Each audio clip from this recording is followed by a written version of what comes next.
செய்திக் கதம்பம்.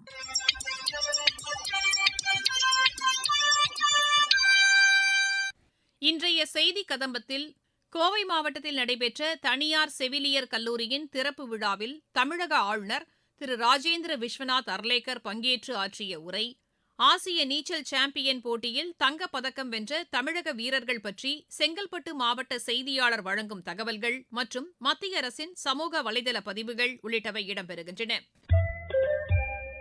கோவை மாவட்டத்தில் நடைபெற்ற தனியார் செவிலியர் கல்லூரியின் திறப்பு விழாவில் தமிழக ஆளுநர் திரு ராஜேந்திர விஸ்வநாத் அர்லேக்கர் பங்கேற்று உரையாற்றினார். அவர் பேசுகையில், Coimbatore itself has a very big heritage of education and service, and this service itself is being propagated in different ways. Nursing is not new to our culture. It has always been in the concept of Manav Seva is Madhav Seva. That has been the concept in our culture, in our heritage, and that is always being brought forth by our people in all the times. There is sometimes misgiving within us that the concept of nursing has come from Western countries. It is not so. The concept of nursing, that is Manav Seva, has been within us, and we considered it as a Madhav Seva, the Ishwar Seva. And that is why this very noble profession itself or service is considered at the highest altar. What requires for this particular profession or this service is the humanity within your hearts. If you don't have that human touch to this profession, you will not be able to serve. I hope all the students who will be taking education, particularly nursing education, they will certainly be guided by the concept of human touch to your profession. ஆசிய நீச்சல் champion போட்டியில் தமிழகத்தைச் சேர்ந்த நீச்சல் வீரர்கள் பதக்கங்களை வென்று சாதனை படைத்துள்ளனர். இதுகுறித்து எமது செய்தியாளர் வழங்கும் தகவல்கள். தாய்லாந்து தலைநகரம் பாங்காக்கில் நடைபெற்ற 12 வயது பிரிவு ஆசிய நீச்சல் சாம்பியன்ஷிப் போட்டியில் இந்தியாவிற்காக பதக்கங்களை வென்று சாதனை படைத்த தமிழ்நாட்டை சேர்ந்த இளம் நீச்சல் வீரர்கள் அப்துல் அபீஸ் மற்றும் MS நிதிஷ் சென்னை விமான நிலையத்தை வந்தடைந்தனர். அவர்களுக்கு பெற்றோர்கள், பயிற்சியாளர்கள், விளையாட்டு ஆர்வலர்கள் மற்றும் நண்பர்கள் உற்சாக வரவேற்பு அளித்தனர். 14 வயதுக்குட்பட்டோர் பிரிவில் பங்கேற்ற அப்துல் அபீஸ் 200 மீட்டர் பட்டர்ஃப்ளை போட்டியில் திறமையை வெளிப்படுத்தி தங்கப்பதக்கம் வென்று இந்தியாவிற்கு பெருமை சேர்த்தார். இதன் மூலம் இத்தொடரில் தங்கப்பதக்கம் வென்ற இளம் இந்திய நீச்சல் வீரர் மற்றும் இந்திய அணிக்காக தங்கம் வென்ற ஒரே ஆண் வீரர் என்ற வரலாற்று சாதனையை அவர் படைத்துள்ளார். என் பேர் அப்துல் ஹஃபீஸ். 6 வருஷமா ஸ்விம்மிங் பண்ணிட்டு இருக்கேன். ஏசிஎஸ் அகாடமி ஸ்விம்மிங் ப்ராக்டிஸ் பண்ணிட்டு இருக்கேன். ஏசியன் ஏஜ் சாம்பியன்ஷிப் போயிட்டு வந்திருக்கேன். 200 ஃப்ளைல கோல்டு மெடல் காட்சி 2023 ஸ்டேட்ல 100 மெடல் மேலே வின் பண்ணியிருக்கேன். ஃபர்ஸ்ட் டைம் ஏசியன் குவாலிஃபை இருக்கேன். அதுல கோல்டு மெடல் ரொம்ப சந்தோஷமா இருக்கு.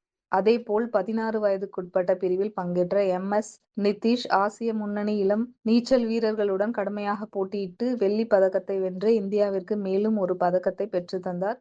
என் பேர் நிதிஷ். நான் லாஸ்ட் 10 இயர்ஸ் ஸ்விம் பண்ணிட்டு இருக்கேன். இப்போ நடந்த 12th ஏசியன் ஏஜ் குரூப் சாம்பியன்ஷிப்ல நான் 4x100 மீட்டர் மெட்டீரியல் ரிலேல பிரான்ஸ் மெடல் வின் பண்ணியிருக்கேன்.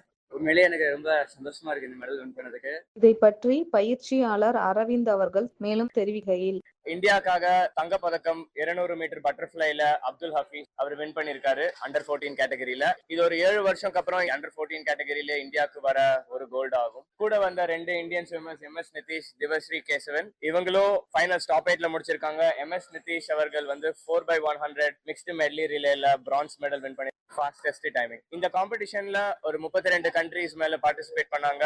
400 பார்ட்டிசிபென்ட்ஸ் மேல வந்திருந்தாங்க. அண்ட் இந்தியா இந்த வாட்டி ரொம்பவே நல்லா பெர்ஃபார்ம் பண்ணியிருக்காங்க. அண்டர் 14ல இப்படி ஒரு சாம்பியன் நம்ம ஸ்டேட்ல இருந்து வந்ததுக்கு கவர்மெண்ட் ரொம்பவே சப்போர்ட் பண்ணிட்டு இருக்காங்க. இன்னும் மேலும் மேலும் வளர்றதுக்கு தமிழ்நாடுல இருந்து நிறைய ஸ்விம்மர்ஸ், இந்தியன் ஸ்விம்மர்ஸ் நிறைய பேர் பண்றதுக்கு இன்னும் நிறைய சப்போர்ட் பண்ணுவாங்கன்னு எதிர்பார்க்கிறோம். இந்த 3 பேருமே academy of excellence in swimming ஏஎஸ்எஸ்ங்கிற ஸ்விம்மிங் பூல்ல ட்ரெயின் பண்ணிட்டு இருக்கோம். ஒரு 7-8 வருஷம் முன்னாடி இந்த அளவுக்கு ஒரு எக்ஸ்போஷர் கிடையாது. பட் இப்போ பாத்தீங்கன்னா ரொம்ப நல்லா பண்ணிட்டு இருக்காங்க. எஸ்பெஷலி யங்ஸ்டர்ஸ் நம்ம தமிழ்நாடுல இருந்து நிறைய பேர் பண்ணிட்டு இருக்காங்க. இப்ப பாத்தீங்கன்னா அடுத்தது ஏசியன் கேம்ஸ் வருது, அடுத்தது காமன்வெல்த் கேம்ஸ் வருது. தமிழ்நாடுல இருந்து ஸ்விம்மர்ஸ் அதுக்கு குவாலிஃபை ஆயிட்டு தான் இருக்காங்க. அடுத்த கட்டத்துல இன்னும் நிறைய பேரு நல்லா பெர்ஃபார்ம் பண்ணுவாங்க. நம்ம ஸ்டேட்ல இருந்து கண்ட்ரிக்கு நல்ல பெருமை சேர்ப்பாங்கன்ற நம்பிக்கை இருக்கு. சேலத்தைச் சேர்ந்த அறிவியல் எழுத்தாளர் 25,000 புகைப்படங்களை இணையத்தில் பதிவேற்றம் செய்து சாதனை படைத்துள்ளார். இதுகுறித்து எமது செய்தியாளர் வழங்கும் செய்தி தொகுப்பு. இன்றைய செய்தி நாளைய வரலாறு என்பது யாராலும் மறுக்க முடியாத உண்மையாகும். ஒரு புகைப்படம் எடுத்துக்கொள்வதற்கே அஞ்சிய காலம் போய் ஒரு நொடியில் நூற்றுக்கணக்கில் புகைப்படங்கள் எடுக்கும் அளவிற்கு தொழில்நுட்பம் வளர்ந்துவிட்டது. குறிப்பாக செல்போனில் கேமரா தொழில்நுட்பம் வந்த பிறகு நிமிடந்தோறும் எடுக்கப்படும் கோடிக்கணக்கான புகைப்படங்கள் இணையத்தில் கொட்டி கிடக்கின்றன. புகைப்படம் எடுப்பதையும் ஆக்கப்பூர்வமானதாக மாற்ற முடியும் என்பதை நிரூபித்து காட்டியிருக்கிறார் சேலத்தைச் சேர்ந்த அறிவியல் எழுத்தாளர் ஏற்காடு இளங்கோ. 120க்கும் மேற்பட்ட அறிவியல் புத்தகங்களை எழுதியுள்ள ஏற்காடு இளங்கோ இந்திய தாவரவியல் மதிப்பாய்வு துறையில் பணியாற்றி ஓய்வு பெற்றவர். இவர் கடந்த 2014ஆம் ஆண்டு தொடங்கி இதுவரை 25,000க்கும் மேற்பட்ட புகைப்படங்களை எடுத்து அதனை விக்கிமீடியாவில் பொது தகவல்களுடன் இணைத்து வெளியிட்டு சாதனை படைத்துள்ளார். இதில் 16,000க்கும் மேற்பட்ட புகைப்படங்கள் ஏற்காட்டில் எடுக்கப்பட்டவையாகும்.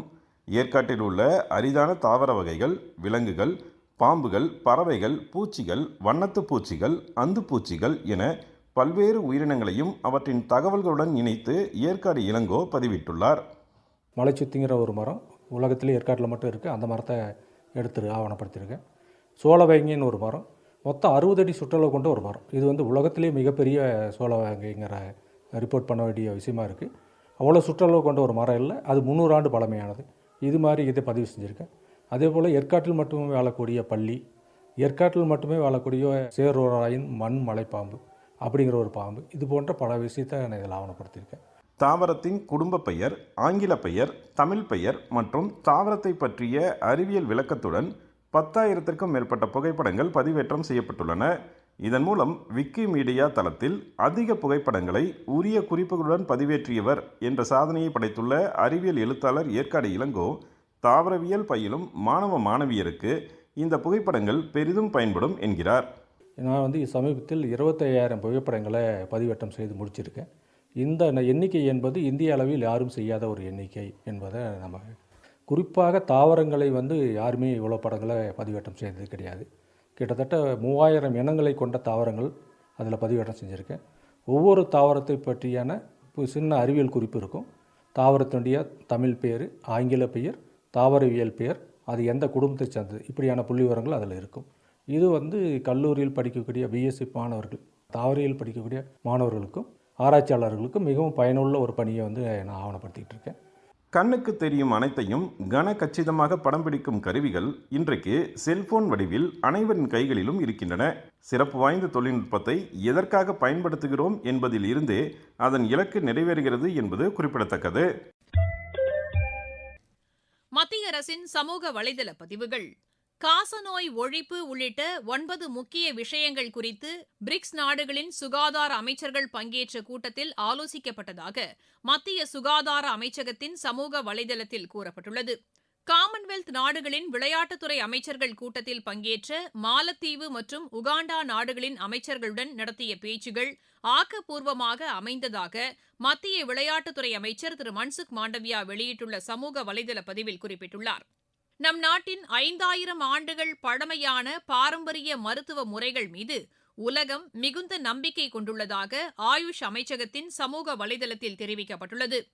குழந்தைகள் நாட்டின் எதிர்காலத்தை சிறப்பாக உருவாக்கும் வகையில் செயல்பட்டு வருவதாக மத்திய மகளிர் மற்றும் குழந்தைகள் நல மேம்பாட்டுத்துறை அமைச்சர் திருமதி அன்னபூர்ணா தேவி வெளியிட்டுள்ள சமூக வலைதள பதிவில் கூறியுள்ளார்.